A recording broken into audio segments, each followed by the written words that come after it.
Biar orang naik, nonton. Iya, clickbait.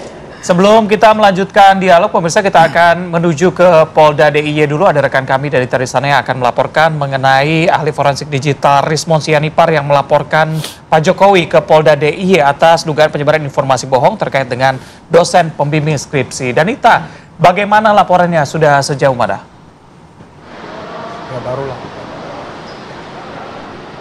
Reza, Rati, dan juga pemirsa, betul sekali memang kemarin ahli digital forensik Rismon Sianipar mendatangi Polda Daerah Istimewa Yogyakarta untuk buat laporan mengenai dugaan berita bohong yang dilakukan Joko Widodo. Dan laporan tersebut diterima sebelumnya oleh SPKT atau Sentra Pelayanan Kepolisian Terpadu Polda DIY, kemudian diarahkan ke Direktorat Reserse Kriminal Khusus Polda Daerah Istimewa Yogyakarta, dan pihak kepolisian melalui Kabid Humas Polda DIY menyebutkan betul ada laporan dari Rismon Sianipar mengenai dugaan penyebaran berita bohong Joko Widodo di Polda Daerah Istimewa Yogyakarta. Mengenai apakah laporan tersebut diterima atau tidak, apakah berlanjut ke proses hukum atau tidak, kami juga belum mendapatkan pernyataan resmi dari Polda Daerah Istimewa Yogyakarta, karena sebelumnya Kabid Humas menyebutkan laporan tersebut baru berupa aduan. Dan apakah nanti akan berlanjut atau tidak, kami juga masih menunggu pernyataan resmi atau informasi resmi kelanjutan dari laporan Rismon kemarin. Seperti diketahui pemirsa, kemarin juga Rismon menyebutkan dirinya datang ke Polda Daerah Istimewa Yogyakarta atas dugaan penyebaran berita bohong karena sebelumnya dosen Kasmujo yang pada tahun 2017 ada dialog atau rekaman yang juga dibawa kemarin beserta 2 rekaman lain saat membuat laporan di Polda Daerah Istimewa Yogyakarta yang menyebutkan bahwa dosen Kasmujo itu merupakan dosen pembimbing skripsi dari Joko Widodo. Namun pada 2025 ada pernyataan atau rekaman lain yang menyebutkan bahwa dosen Kasmujo bukan merupakan dosen pembimbing skripsi, melainkan dosen pembimbing akademis. Dan satu lagi video yang dibawa, ada pernyataan yang berbalik atau berbeda dari kedua pernyataan tersebut yang menyatakan bahwa dosen Kasmujo bukan merupakan dosen pembimbing skripsi maupun pembimbing akademis. Hal tersebut menurut Rismon yang memicu bahwa ada dugaan penyebaran berita bohong yang dilakukan oleh Joko Widodo. Dan hingga saat ini kami juga masih menunggu pemirsa apa kemudian kelanjutan dari laporan Rismon Sianipar. Kembali ke Jakarta. Baik, terima kasih Danita Riyandini atas laporannya langsung dari Polda DIY. Kita lanjutkan perbincangan. Bang Freddy, tadi menyambungin pertanyaan saya tadi. Kalau kata Mas Adi nih masih lama, 2029, 2034, 3000 sekian gitu. Mungkin masih menjadi pembahasan nantinya. Ini publik yang nggak move on atau narasinya tetap dijaga biar tetap on atau gimana nih? Ya, kan seperti saya katakan tadi juga, termasuk itu merespon Rismon tadi. Kan saya bilang nggak akan ada ujungnya ini.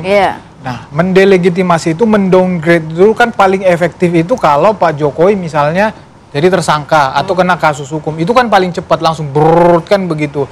Maka bagi mereka ini kan, ya bagaimana Pak Jokowi itu supaya cepat jadi tersangka, maka dilakukan terus-terus. Dan walaupun itu hak setiap warga negara melaporkan, it's okay. Tetapi justru yang mereka lakukan ini justru mengkonfirmasi bahwa memang mereka terus-menerus akan menyerang Pak Jokowi, termasuk isu apapun. Makanya saya bilang tadi, saya tidak percaya ketika itu ditunjukkan akan selesai. Enggak, ini akan ada terus, akan dipakai terus. Nah, dan itu sudah terkonfirmasi sekali lagi. Tapi ini juga akan telah menunjukkan bahwa mereka sudah cari kemana-mana ini bukti. Mentok. Nah, sekarang laporan baru. Kalau nggak salah itu tadi video tahun berapa, 2011, itu pun dipakai lagi kan begitu. Udah nggak ada lagi bahan ini. Tetapi pasti ada akan nemu bahan lagi termasuk nanti. Termasuk yang Pak Kasmujo waktu itu ya? Iya. Rumahnya, termasuk video itu yang dibahas. Iya. Justru itu kan dipakai untuk mengcounter yang video Pak Jokowi itu yang mereka berusaha lakukan laporan sebagai barang bukti. Ya, silahkan saja. Nanti kan ini kembali lagi ke UGM. Di UGM kan itu ada semua dokumennya, dokumentasinya. Siapa itu Pak Kasmujo, ya hitam di atas putih semuanya pasti ada. Jadi nanti ya, kalaupun ini berproses sama seperti yang laporan sekarang ini, baik dari TPU maupun dari Pak Jokowi, semua akan dipanggil, semua akan diperiksa. Tapi ujungnya kembali ke UGM ini. Itu. Oke, Bang Ahmad gimana? Akan dicari kemana-mana katanya? Yang jelas begini ya, nggak perlu lah sampai 2009, 2030 dan seterusnya. Kalau nanti Biro Wasidik Barreskrim Mabes Polri mengumumkan hasil penyelidikan gelar perkara khusus memerintahkan Barreskrim melanjutkan proses penyelidikan dan kemudian 263 dugaan pemalsuan dokumen itu ditingkatkan ke penyidikan sama persis dengan yang di Polda ditingkatkan ke penyidikan, saudara Jokowi ditingkatkan menjadi tersangka, selesai nih. Karena hanya ada gula ada semut aja ini. Sepanjang gulanya masih ada, semut masih berkerumut. Kalau gulanya habis, selesai. Itu satu hal. Yang kedua, soalan yang saat ini terjadi itu kan soalan yang memang betul kan tadi dikatakan bahwa saudara Jokowi hari ini bukan presiden de jure. Tetapi de facto dia punya kekuasaan yang itu dikonfirmasi oleh Purnawirawan Jenderal TNI pada 17 April 2025 lalu yang kumpul, ada 8 poin pernyataan, saya hadir di acara itu. Salah satunya juga bersihkan kabinet dari pengaruh Jokowi, ada sejumlah menteri yang itu ada 13 kalau tidak salah, itu juga masih di bawah kendali saudara Joko Widodo. Hari ini kasihan sebenarnya Pak Prabowo. De jure beliau presiden, de facto masih harus berbagi kekuasaan dengan saudara Jokowi.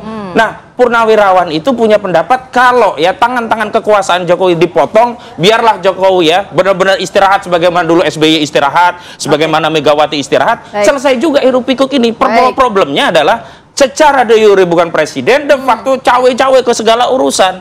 Dan kemudian menggunakan kekuasaan yang tak terlihat dalam kendali dirinya untuk terus mengagitasi, melindungi kekuasaan politik yang ingin diwariskan ke dinasti Wapres ini. Dan kemudian masyarakat bereaksi, wajar. Baik.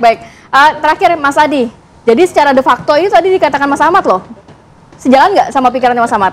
Ya saya kira memang harus kita akui bahwa Prabowo Subianto dengan Gibran ini kan satu kesatuan. Jadi power sharing setelah menang itu adalah hal biasa. Saya cukup yakin bahwa Prabowo itu tidak bisa dikendalikan oleh siapapun. Tapi Prabowo itu sangat respect dengan mantan-mantan presiden terdahulu. Itu kan termasuk Pak Jokowi. Kan terlihat misalnya setiap sambutan politiknya menyebut Jokowi, menyebut SBY, menyebut misalnya Megawati Soekarno Putri, Gus Dur, Habibie, dan bahkan ya Pak Soeharto juga dihormati oleh Pak Prabowo. Jadi saya melihat Pak Prabowo ini sebagai mental model seorang prajurit yang menghargai para orang-orang terdahulunya. Jadi sekalipun ada desakan supaya menghilangkan dan menjauh dari mantan-mantan presiden terdahulu, rasa-rasanya sulit. Bagi Pak Prabowo, siapapun yang dianggap berjasa di negara ini, sekecil apapun itu pasti akan dihargai. Saya kira di situ. Dan di Indonesia, bagi-bagi kekuasaan, bagi yang menang itu perkara biasa, Rati. Reza, yang aneh itu yang kalah juga minta, itu aneh. Jadi Bang Fredrik ini kan sejak awal mendukung Prabowo dan Gibran, kalau bisa komisaris juga. Sampai dapat. Wajar dong. Ini obrolan di belakang harus ini ya. Sampai dapat dong. Yang aneh justru yang kalah minta juga paling dekat. Paling enkerado. Itu menurut saya agak aneh. Bagi saya aneh. Kira-kira di situ. Iya, kita tunggu lagi bagaimana statement Pak Jokowi lainnya, terutama sepertinya mendekati dengan bursa pemilihan Ketua Umum PSI. Nanti pasti ada statement lain. Rame lagi. Terima kasih Bang Adi, Bang Freddy, dan juga Bang Ahmad. Sama-sama. Selamat pagi. Dan pemirsa, kita akan jeda terlebih dahulu. Usai jeda, Menteri Pertanian Mentan RI Amran Sulaiman ini kembali membeberkan sejumlah temuan lanjutan dalam praktek culas produsen hingga pedagang beras oplosan. Kami hadirkan selengkapnya usai jeda. Tetap bersama kami.